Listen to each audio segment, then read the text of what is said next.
Pourquoi la mode? Parce que, je sais pas, j'ai toujours aimé les vêtements, les accessoires. Je pense que ma mère y est pour beaucoup, parce qu'elle avait une multitude de vêtements à la maison.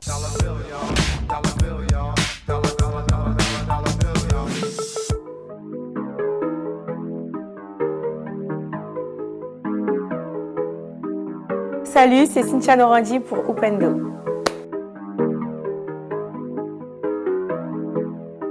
En fait, ça a commencé d'un projet lorsque j'étais en master dans la mode. Et avec mes collègues à l'école, on devait créer une marque. Et donc du coup, comme on avait pas mal de groupes qui avaient fait du prêt-à-porter, nous on a préféré se mettre sur l'accessoire et en l'occurrence la maroquinerie. Donc tout est parti de là. Je suis fière de moi, c'est la première chose parce que ça a été beaucoup de travail.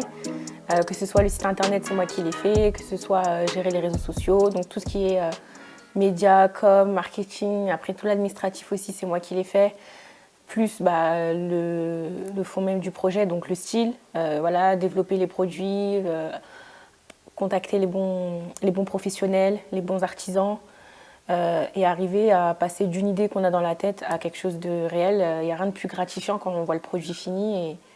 Et tout ça, ça me rend fière en fait, puisque ça n'a pas été facile et aujourd'hui, j'ai de quoi être fière de moi.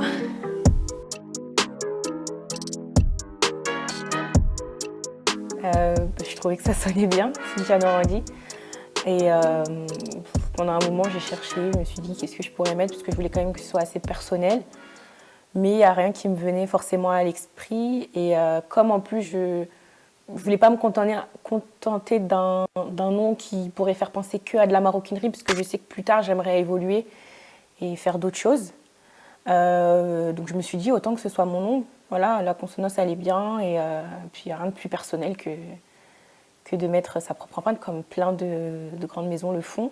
Voilà, il y a un créateur de base qui a lancé sa marque et puis ensuite c'est le nom de ce créateur-là qu'on connaît au travers des produits en fait. Et ça donne envie justement de savoir c'est qui cette personne. Donc après les gens s'intéressent après à moi et mon parcours. Le Made in France, il est reconnu à l'international, donc ça, du coup, c'est une empreinte que peu d'autres pays ont. Donc je trouve que ce serait bête de ne pas en profiter. Et ce qui est important pour moi actuellement, en tout cas, c'est de pouvoir aussi avoir un œil sur tout. Donc, je ne pouvais pas me permettre non plus de délocaliser, que ce soit la production ou même le développement à l'étranger, parce que j'ai besoin de voir comment les choses sont faites, tout le processus de création. Et c'était aussi important pour moi de pouvoir travailler avec des artisans français qui viennent de la région parisienne ou de plus loin en France. J'ai toujours voulu travailler dans la mode, j'ai toujours voulu évoluer dans ce secteur. Mais j'avais fait des études plutôt générales après le bac. Je me suis dit que j'allais peut-être pas me spécialiser tout de suite. Et c'est vraiment ce voyage à New York, donc à la suite de ma licence en commerce international, donc on était tous obligés de faire un stage à l'étranger. Je me suis dit c'est le moment ou jamais de viser une ville, une métropole qui est très fashion. Et comme moi j'habite en région parisienne, enfin en Ile-de-France, mais bon du coup je connais très bien Paris, je me suis dit si je pouvais faire un stage à New York, ce serait génial, ce serait un peu comme un rêve. Et donc du coup j'ai réussi, je me suis donné les moyens, j'ai trouvé ce stage-là et c'était vraiment une super expérience. De travailler déjà avec les Américains, parce qu'ils n'ont pas du tout la même façon de voir les choses que nous. Donc il y a des choses qui sont bien, d'autres qui sont moins bien, mais quoi qu'il arrive, d'être dans une métropole comme New York, de vivre là-bas pendant plusieurs mois, d'être imprégné un petit peu de cette culture américaine qu'on voit souvent à la télé, etc., c'était très enrichissant pour moi. Et ça m'a donné du coup l'envie de complètement me spécialiser suite à ça. Donc, voilà.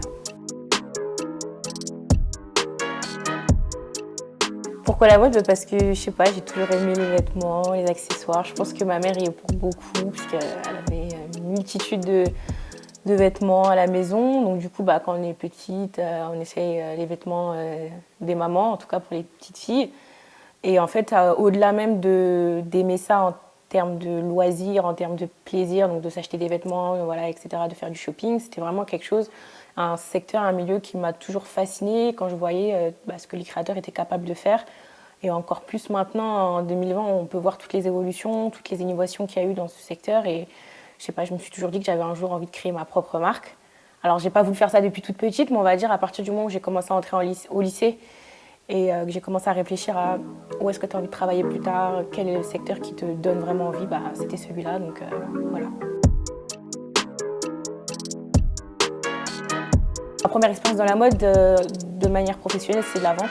Voilà. Donc, j'ai commencé par vendre des vêtements, donc connaître les produits, les tailles, enfin, les choses un petit peu basiques. Et au fur et à mesure, j'ai d'abord commencé dans du prêt-à-porter moyenne gamme. Après, j'ai essayé de voilà, travailler dans les grands magasins, donc pour pouvoir un peu être touchée par tout ce qui va être haut de gamme, luxe, etc. Et donc voilà, il faut commencer par la petite porte quand on n'a pas forcément tous les contacts au début.